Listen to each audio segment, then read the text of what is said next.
Corona चाचणी आता 780 रुपयात. सर्वसामान्यांना राज्य सरकारचा मोठा दिलासा. शुल्कात 200 रुपयांची केली कपात.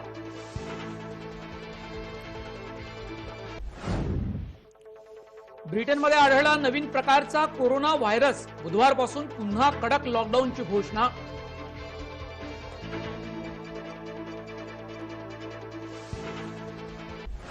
सर्वोच्च न्यायालयाचा आयुष डॉक्टरांबाबत मोठा निर्णय. आयुष डॉक्टर कोरोना उपचाराबाबत औषध लिहून देऊ शकत नाही. सर्वोच्च न्यायालयाचा मोठा निर्णय.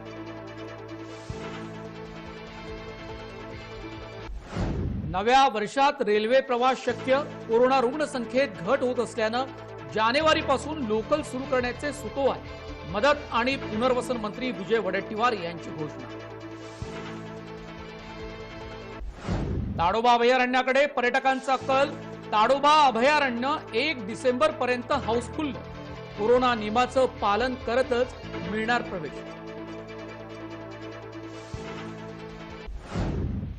टार्गेट कोरोनामध्ये आज मुंबईहून कोविड योद्धा शंकर मुगलगोड ग्रेस फाउंडेशनच्या माध्यमातून कोरोना काळात केलं काम. वारांगणांच्या मुलांना दिलं शिक्षण. वारांगणांच्या मदतीला धावून गेलं ग्रेस फाउंडेशन.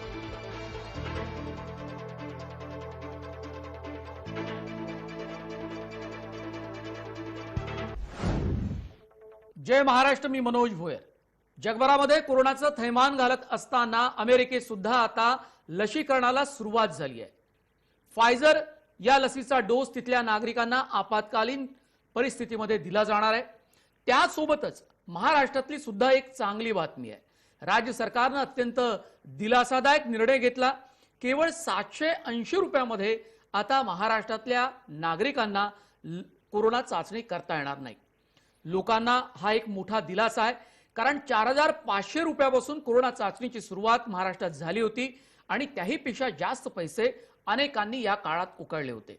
मात्र राज्य सरकारनं उशिरा का होईना मात्र लोकांना दिलासा देण्याचा प्रयत्न केलाय. याशिवाय जगभरातल्या, देशातल्या आणि राज्यातल्या कोरोनाच्या वेगवेगळ्या बातम्या आपण पाहणार आहोत. टार्गेट कोरोनामध्ये कोविड योद्धा मुंबईहून शंकर मुगलगोड सुद्धा आपल्यासोबत असणार आहे. रेड लाईट मधल्या लोकांचा हा देवदूत होता. त्याने केलेलं काम आपण त्याच्या तोंडूनच ऐकणार आहोत. पाहूया कोरोनाच्या सुपरफास्ट बातम्या.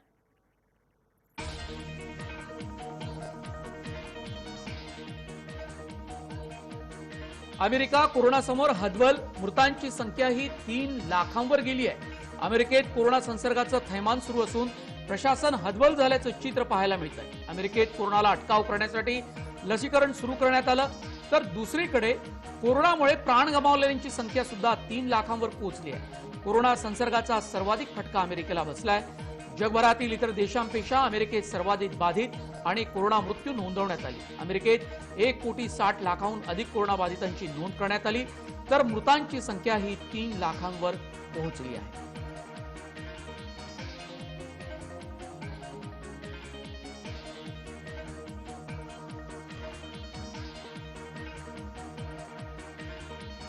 कोरोना काळात एम्स रुग्णालयावर संकट उभं ठाकलंय. सुमारे 5000 नर्सेस आणि वॉर्ड बॉय संपावर गेलेत. 6व्या वेतन आयोगातील त्रुटी दूर करण्याची मुख्य मागणी त्यांची आहे. रुग्णालयाची प्रशासन व्यवस्था यामुळे कोलमडण्याची शक्यता.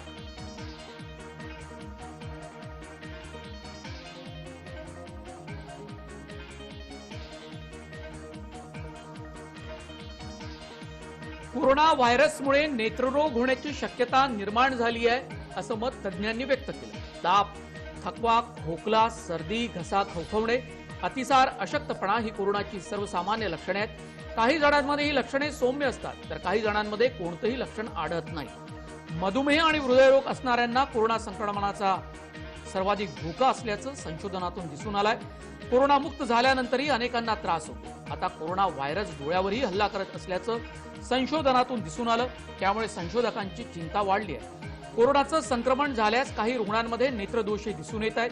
त्यामुळे चव आणि गंध न कळणे यासारखी अनेक कोरोनाची लक्षणे संशोधनातून समजली होती. त्याचप्रमाणे कोरोना व्हायरस डोळ्यांवरही हल्ला करत असून नेत्ररोग असल्यास कोरोना संक्रमण झाल्याचं लक्षण असू शकतं. संशोधकांनी या संदर्भात अधिक तपशील उघड केला आहे.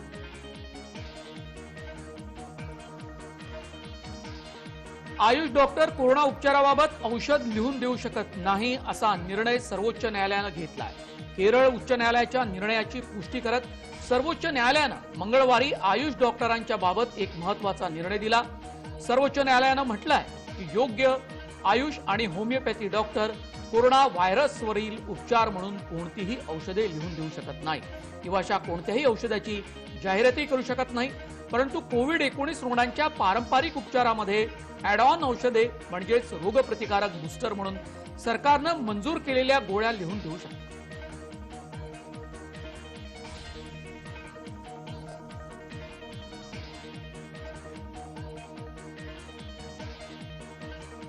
देशभरात सोमवारी 24 तासात 34,477 जण कोरोनामुक्त झाले।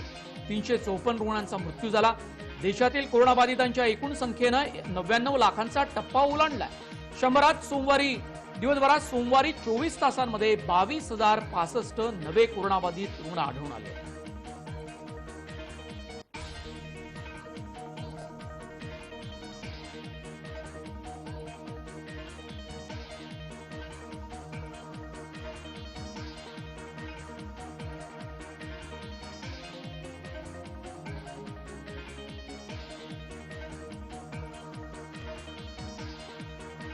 महाराष्ट्रात 4,000पेक्षा जास्त रुग्ण हे कोरोनामुक्त झाले।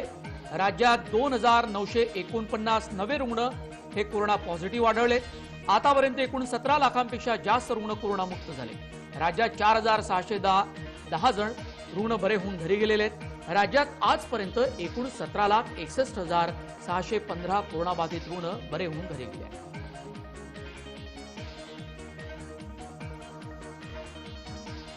कोरोना चाचणी आता 780 रुपयामध्ये सर्वसामान्यांना उपलब्ध होणार आहे। राज्य सरकारनं लोकांना दिलासा दिलाय। शुल्कात 200 रुपयांची कपात केली गेली। कोरोनाचा संसर्ग रोखण्यासाठी संशयितांच्या जास्तीत जास्त चाचण्या व्हाव्यात, यासाठी खासगी प्रयोगशाळेत होणाऱ्या कोरोना चाचणीचे दर आणखी 200 रुपयांनी कमी करण्याचा निर्णय आरोग्य विभागानं घेतलाय। मार्च महिन्यात कोरोनाचा प्रादुर्भाव सुरू झाला तेव्हा कोरोना चाचणीसाठी खासगी प्रयोगशाळांसाठी 4,500 रुपये असा दर निर्धारित केला होता। प्रत्यक्षात मात्र या चाचण्यांसाठी लोकांकडून अव्वाच्या सव्वा पैसे उकळले जात।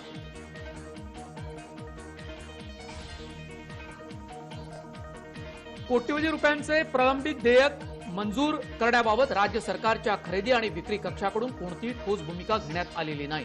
त्यामुळे 14 डिसेंबरला सायंकाळी 6 वाजल्यापासून राज्यातील तब्बल 100 पेक्षा अधिक औषध वितरकांनी सरकारला होणारे औषध वितरण थांबवले। तसंच नवीन टेंडर प्रक्रियेमध्ये सहभागी न होण्याचा निर्णय त्यांनी घेतला। त्यामुळे पुढील काही दिवसांमध्ये राज्यातील 19 वैद्यकीय महाविद्यालय आणि रुग्णालय, 35 जिल्हा रुग्णालय, 4 विमा रुग्णालय, 35 जिल्हा परिषद रुग्णालय आणि 20 आरोग्य केंद्रामधील औषध साठ्यावर परिणाम होण्याची शक्यता आहे। कोरोना काळात इतर आजारांवर उपचार घेणाऱ्या रुग्णांवर याचा मोठा प्रभाव होऊ शकतो।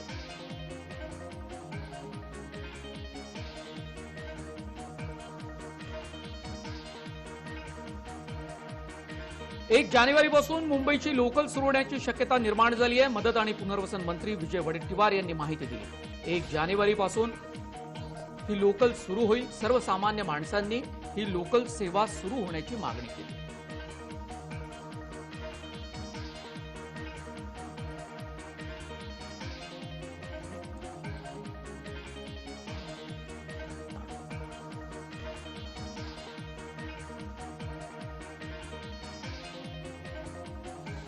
विशेष उत्सव गाड्यामुळे भुसावळ रेल्वे विभागाची कोटींची कमाई झाली। भुसावळ रेल्वे प्रशासनातर्फे अनलॉक प्रक्रियेनंतर हळूहळू गाड्यांची संख्या वाढवण्यात आली।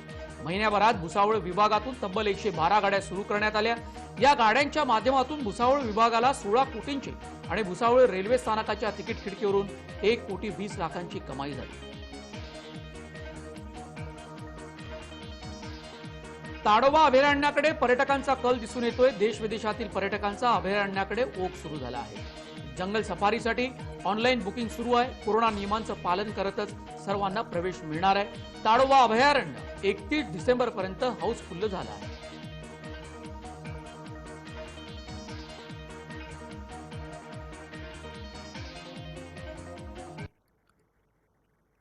अमेरिकेत सुद्धा लसीकरणाला सुरुवात झाली आहे। पहिला डोस हा लसीकरणाचा एका नर्सला देण्यात आला।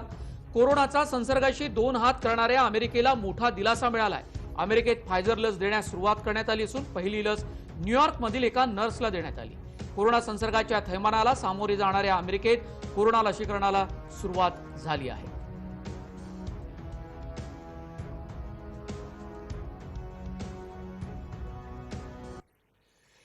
केंद्राचा कोरोना लसीकरण आराखडा तयार झालाय. राज्यांना मार्गदर्शक सूचनाही करण्यात आल्या. एका सत्रात 100 ते 200 जणांना कोरोनाची लस मिळणार आहे. नोंदणी केलेल्या लाभार्थ्यांचे प्राधान्य क्रमानुसार लसीकरण केलं जाईल. एकाच वेळी एकाच व्यक्तीला ही लस दिली जाणार आहे.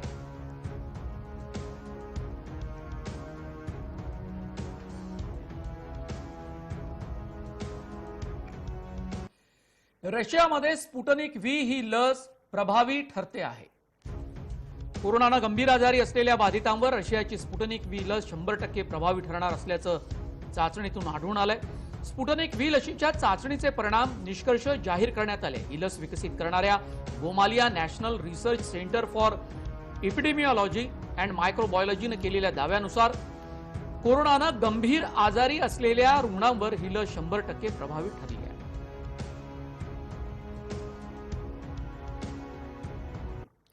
ब्रिटनमध्ये नवीन प्रकारचा कोरोना व्हायरस आढळलाय. ब्रिटनमध्ये वेगानं वाढणाऱ्या कोरोना व्हायरसच्या प्रकरणांना कोविड-19च्या एका नवीन प्रकाराला जबाबदार मानलं गेलं आहे. कोरोना व्हायरसचा हा नवीन प्रकारच ब्रिटन आणि युरोपच्या अनेक देशांमध्ये पुन्हा कोरोनाच्या नवीन केसेसच्या वाढीस जबाबदार आहे. कोरोना व्हायरसचा नवीन प्रकार आढळल्यानं सध्या लंडन आणि त्यांच्या आजूबाजूच्या परिसरात बुधवारपासून कडक लॉकडाऊनची घोषणा करण्यात आली आहे. आरोग्य मंत्री मॅट हॅकॉक यांनी हाऊस ऑफ कॉमन्समध्ये खासदारांना सांगितलं की या भागामध्ये केवळ 7 दिवसात या घातक व्हायरसच्या संसर्गाची प्रकरणं दुप्पट दरानं वाढत आहे. यासाठी तात्काळ आणि निर्णायक पावलं उचलण्याची आवश्यकता होती. अशावेळी लंडन आणि त्याच्या आजूबाजूच्या भागात टियर 3 स्तराचे प्रतिबंध लागू करण्यात आले, ज्याचा अर्थ जवळपास पूर्ण लॉकडाऊनशी संबंधित आहे.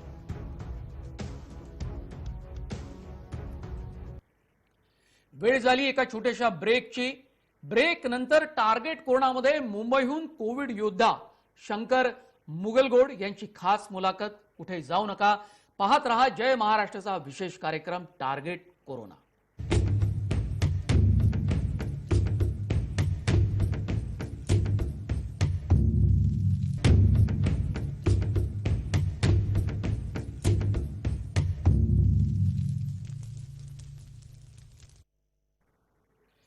टार्गेट कोरोनामध्ये आज मुंबईहून कोविड योद्धा शंकर मुगलगोड आपल्यासोबत आहेत.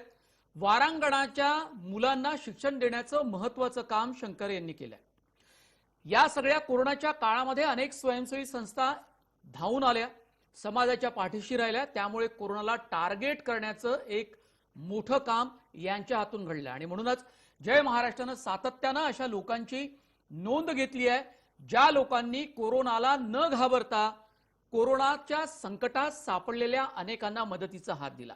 अर्थात या सगळ्या निराश्रित, गरीब आणि वंचित घटकासाठी काम करणाऱ्या ग्रेस फाउंडेशनचे ते अध्यक्ष आहेत. खूप स्वागत आहे आपलं या टार्गेट कोरोना या विशेष कार्यक्रमामध्ये. शंकरजी नमस्कार साहेब. तो जो काळ होता सगळा मार्च आणि एप्रिलचा आणि मेचा, तो सर्वात जास्त संकटाचा होता, अडचणीचा होता. अनेकांना खायला पुरेसं अन्नही नव्हतं आणि खास करून कामाठीपुरा या भागामध्ये आणि इतरही सगळ्या वारांगणांच्या भागामध्ये तुम्ही काम केलं. तो सगळा काळ तुम्हाला आठवत असेल अजूनही. तो कसा होता, त्यातल्या समस्या कोणत्या होत्या? साहेब नमस्कार मी म्हणतोय. आणि त्या महिला असतात ना साहेब, मी हिंदीमध्ये साहेब कसं काय त्यांचं, आपको अगर हिंदी में ठीक लगता हो तो हिंदी में बातचीत करिए. Okay sir. सबसे पहले मैं नमस्ते बोलता हूँ सर. और जैसे कि वो जो रेड लाइट के एरिया में जो बहन लोगों का जो परिस्थिति हुआ, क्योंकि जो मजदूर थे जो लॉकडाउन के टाइम पे, जो मजदूर जो यूपी बिहार के थे, उनके द्वारा उनका पेट ज्यादा चलने का, क्योंकि और वही मजदूर लोगों को ही तकलीफ था, तो वहाँ बहनों के ऊपर भी बहुत तकलीफ हुआ और उनके बच्चों पे भी तकलीफ हुआ जो खाने के किल्लत थे.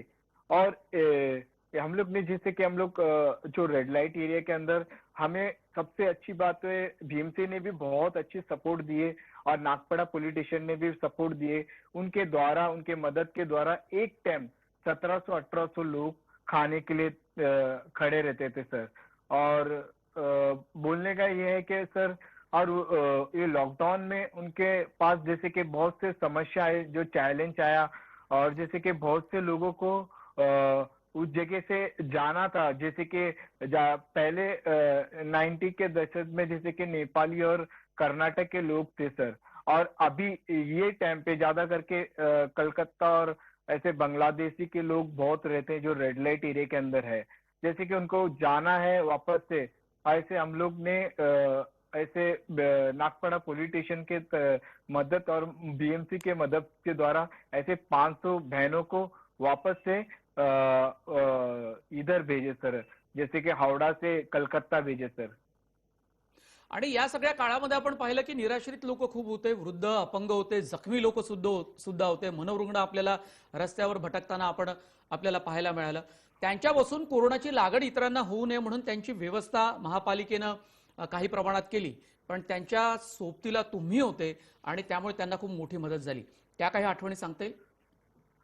हाँ सर, ये है कि आज हमारे घर, मेरा खुद का घर है, मैं घर पे रह रहा हूँ, लेकिन ऐसे लोग भी है जो रोड पे है सर, जो बेवारस है। और मुंबई सिटी के अंदर 57,000 लोग है जो रोड पे दिन दिन भर रहते हैं। जैसे कि लॉकडाउन में, जैसे कि मेरे को याद है कि 22 तारीख को हमारे प्रधानमंत्री बोले कि लॉकडाउन, और हमारे महाराष्ट्र के मुख्यमंत्री ने भी बोले, तो लेकिन हमारे जो दिल में था जो लोगों को मदद करने का, लेकिन 22 को हम लोग ने निकले। जैसे कि ऐसे बिस्किट, और स्टार्ट तो हम लोग ने बिस्किट और पानी के जरिए चालू किए। उसके बाद जैसे कि हम लोग ने रोड पे ऐसे लोगों को देखे जो खाने के लिए तरस रहे थे। जैसे कि लॉकडाउन तो हुआ, हम हमारे घरों में बैठे हमारे बाल बच्चों के साथ में, ऐसे लोग भी है जो रोड पे, सड़क पे किनारे, जैसे कि खाने की किल्लत है, पानी की किल्लत है, क्योंकि होटल बंद है, हर एक चीज को बंद है सर। और जैसे कि बहुत से लोग होटल के बाहर रह के, कोई तो लोग खाना देता, उस पे गुजारा चलता था, लेकिन ऐसे लोग भी है जो रोड पे, और जैसे कि रोज का कुआं खोदना, रोज का पानी पीना, ऐसे लोग भी है। जैसे कि वाड़ी का काम करने वाले, जो आप देख सकते हैं, जो वाड़ी के काम करने वाले ज्यादा करके रोड साइड ऐसे लोग रहते जो बर्तन वर्तन धोते होय. हैं, ऐसे लोगों को भी तकलीफ हुआ सर। या सगळ्या कोरोनाच्या काळामध्ये टाळेबंदी जेव्हा शिथिल झाली तेव्हा राज्य सरकारनं ऑनलाईन शिक्षण मुलांसाठी सुरू केलं. आणि या काळामध्ये आपण पाहिलं की ज्यांच्याकडे इंटरनेटची सुविधा होती त्यांनी त्याचा वापर करून घेतला. पण आता रेड लाईट एरियामध्ये मुलांच्या शिक्षणाचा तसाही खूप मोठा प्रॉब्लेम असतो आणि या काळामध्ये तुम्ही त्यांना शिक्षण देण्याचं काम केलं. हाँ सर, ये हमारे पास 5 टैब, हमने एक पास्टर जो चर्च के जो थे उनको मैंने बोला, फादर को, कि उनने 5 मेरे को टैब दिए 60,000 का, जो वहाँ जो रेड लाइट एरिया में, और जो बीएमसी के अधिकारी है, जो मेंटेन डिपार्टमेंट के, जो जगताप सर करके वो आए थे। जैसे कि हम लोग वहाँ छोटे से जगह पे वहाँ ऑनलाइन बच्चों को एजुकेशन दिए, ताकि वहाँ के बहनों के पास तो खाने के लिए तो कुछ नहीं है, लेकिन उनके पास मोबाइल किस किस के पास है, किस किस के पास नहीं है मोबाइल। और सब लोग जैसे कि बीएमसी स्कूलों में जाते, कोई 9वीं में, कोई 7वीं में, कोई 8वीं में। और जैसे कि हमारे को 5 टैब से उन बच्चों को पढ़ाने का हम लोग ने चालू किया। अभी बच्चे पढ़ रहे सर उधर। या मुलांना शिकण्यामध्ये तशाही खूप अडचणी होत्या, मी जसं म्हणालो मगाशी. पण आता या मुलांच्या आयुष्यात एक वेगळा आनंदही निर्माण झाला असेल. टाळेबंदीमुळे कुठे जाता येत नाही, तसे यांच्या जगण्यावरती खूप निर्बंध असतात. तर त्यांच्या आयुष्यामध्ये हा आनंद निर्माण करण्यासाठी, त्यांना एक चांगला नागरिक तयार करण्यासाठी म्हणून तुम्ही जे काम करता त्याचा प्रतिसाद कसा मिळाला? प्रतिक्रिया काय होती त्यांच्या पालकांची? तो सर, उनके माता पिता हैप्पी थे, क्योंकि माता पिता तो, मम्मी बोल सकता, पिता तो नहीं है, पिता तो बहुत से ऐसे रहते हैं, लेकिन मम्मी मम्मी तो बहुत हैप्पी था कि उसका मम्मी, के मेरे को उधर शंकर अन्ना करके पहचानते, कामाड़ीपुरा 14th लाइन में जो मेरा 2 एम्बुलेंस है उधर ही है। तो वहाँ बहन लोग बहुत खुश हुए जब हम लोग ने टैब चालू किए, वहाँ के बच्चों के लिए बालवाड़ी चालू करे, ताकि एक एक रेड लाइट एरिया के अंदर 2x6 का कोली रहता है, जो देखोगे तो एक रेंट रहेगा 250 रुपए के हिसाब में, ऐसा है। लेकिन बच्चों को खेलने के लिए जगह नहीं, और ये वो घूम नहीं सकते, कुछ कर नहीं सकते, तो हम लोग उस जगह पे हम लोग ने उन बच्चों के लिए इस लॉकडाउन में, ताकि वो खाए पिए रह सके, वैसा भी किया। और उनके पेरेंट्स, उनकी मम्मी बहुत खुश हो गए, बहन लोग जैसे कि वो। और उन बहनों के लिए भी हम लोग ने बहुत कुछ इंतजाम किए थे, खाने से लेके राशन से लेके हर एक चीजों को हम लोग ने ग्रेस फाउंडेशन के द्वारा हमने मदद की है सर। आपण पाहिलं की रेड लाईट एरियात राहणारे लोक हे समाजाच्या मुख्य प्रवाहापासून कायम वेगळे असतात. अर्थात काही संस्था त्यांच्यासाठी काम करत असल्यामुळे त्यांना तितकंच बरं वाटतं. मायेचा ओलावा एक मिळतो त्या मुलांनाही. तुमच्या माध्यमातून अनेक गोष्टी ह्या पुरवल्या जातात. पण ही वेगळी एक समस्या आहे सामाजिक. या कोरोनाच्या काळात आणखी ती मोठी होत गेली असं आपल्याला वाटतं. काय सांगितलं सर? हाँ, मेरा एक सवाल ये था कि समाज के मुख्य धारा से वैसे भी ये लोग बहुत कटे हुए रहते हैं शंकर जी, और कोरोना काल में यस आपने सर। देखा होगा कि वैसे ही खुद को बहुत अकेला महसूस किया होगा. बच्चे वैसे ही उनको यस सर। पिता तो होते ही नहीं जैसे आपने बताया है. ऐसे सर, इसमें उनको अगर कोई सहारा देने वाला मिलता है, कोई मेडिकल उनको फैसिलिटी अगर मिलती है, मुहैया हो जाती है, तो और ज्यादा उनको अच्छा लगता होगा कि चलो कोई उनके मदद के लिए आ गया है. हाँ सर, जैसे कि हेड्स वर्ल्ड डे था, जैसे कि हम लोग ने देखे थे बड़े बड़े बैनर लगते, लेकिन ये टाइम कोई ऐसा लोग किए नहीं। लेकिन मैंने एक अलग प्रकार का करने का सोचा कि उस रेड लाइट एरिया में जो HIV पीड़ित जो बहन लोग हैं, उन लोगों के साथ में गेट टुगेदर, जैसे कि साथ में उनके साथ में हम लोग ने खाना खाए, और उन लोग का दुख को बांटने का। जैसे कि आज बोलते हैं ना, पूरी मुंबई का गंदगी को उन लोग साफ कर रहे हैं। सही BMC के लोग उन लोग है, जो पूरे बीमारी को लिए उन लोग ने, कौन सा कस्टमर कैसे रीति से आया उनके साथ में, उस बीमारी को लगा। लेकिन मैंने एक सोचा कि इस हेड्स वर्ल्ड डे के टाइम पे हम लोग ने एक हम लोग ने 65 ऐसे बहनों के साथ में हम लोग ने खाना वाना खाए, और उनके साथ में गेट टुगेदर, और उनके साथ में बातचीत करे, और उनको ऐसा फीलिंग नहीं दिखाए कि तुम बीमार है और कोई ऐसा है। और देखिए सर, मैं एक जानता है कि हम लोग जो लोकल रेलवे से प्रवास करते हैं, तो हमको नहीं मालूम पड़ता है कि इसको टीबी है क्या HIV है। लेकिन हमारा मन, अपना जो दिल है ना, शुद्ध रखने का, तो कोई ऐसी बीमारी हमको भी नहीं लगेगा। और उनको वही बताया कि हम लोग बहुत प्यार करते हैं हम उनसे, और रियली सही बोले मुंबई को संभालने वाले ऐसे बहन लोग है, ताकि नहीं तो कितने लोगों का, कितने आज मेरे बच्चों का, मेरी बहनों का, मेरी माओ का उन लोग सुरक्षा करते, ताकि वो उस रेड लाइट एरिया के अंदर रहते। उनका बहुत बड़ा रोल है, बहुत बड़ा बोलते हैं ना, बहुत बड़ा उनका ये है स्थान है सर। मैं उनको बरोबर. बहुत यातनं सल्यूट ही करता मुलं हूँ। मोठी होतात, शिकतात, पुढे जातात. याचं प्रमाण किती असेल हाँ साधारणतः? हाँ सर, ये तो बहुत से बच्चे लोग पढ़ के एक अच्छे मुकाम पे जाते हैं, और बहुत से ऐसे कम रहते हैं जो आउटलाइन जाते हैं, जैसे कि एडिक्शन में पड़ जाते हैं। जैसे कि अलग अलग प्रकार का एडिक्शन होता है। और जैसे कि बोलते हैं ना सर, त्योहार एक अच्छे के लिए आता है। त्योहार का मतलब है, दशहरे का मतलब है, ईद का मतलब है, और क्रिसमस का मतलब है। लेकिन क्रिसमस हर एक लोगों को ये जानना है, वहाँ के बच्चे लोगों को भी मैं यही तालीम देता हूँ कि बच्चे लोगों को बोलता है कि त्योहार का मतलब, और ना ही ड्रिंक करना वो त्योहार नहीं बोलता है। जाके खुदा भगवान के सामने, ईश्वर के सामने जाके हम ये सोचना चाहिए कि लोगों के अच्छी भलाई के लिए सर। और बहुत मानवसेवा से हीच लोग ईश्वर सेवा एडिक्ट। मानली तुम्ही. शंकर मुगलगोड तुमच्यासोबत अनेक अनेक तुमचे सगळे ग्रेस फाउंडेशनचे अनेक कार्यकर्तेही गेल्या अनेक महिन्यांपासून या लोकांच्या मदतीसाठी सातत्यानं आपल्या जीवाची पर्वा न करता धावून जात होते. खूप धन्यवाद, तुम्ही सहभागी झाला टार्गेट कोरोना या विशेष कार्यक्रमामध्ये. तुमच्या कामामुळेच कोरोनाला खऱ्या अर्थानं टार्गेट करता येतं हेही तुम्ही दाखवून दिलं, आणि हेच दाखवण्याचा प्रयत्न जय महाराष्ट्राच्या माध्यमातून या कार्यक्रमामध्ये सातत्यानं गेल्या काही महिन्यांपासून होतो आहे. समाजामध्ये खूप वेगवेगळ्या गोष्टी सातत्यानं या सगळ्या काळामध्ये घडत होत्या, मात्र अनेकांना त्या घटनांबद्दल पुसटशी माहितीही नव्हती. ती या निमित्तानं आम्ही त्यांना त्याची जाणीव करून देण्याचा प्रयत्न करतोय. खूप धन्यवाद. टार्गेट कोरोनामध्ये आज आम्ही इथेच थांबतोय. पुन्हा एकदा भेटूया नवीन कोविड योद्ध्यासह आणि त्याच्या कामासह.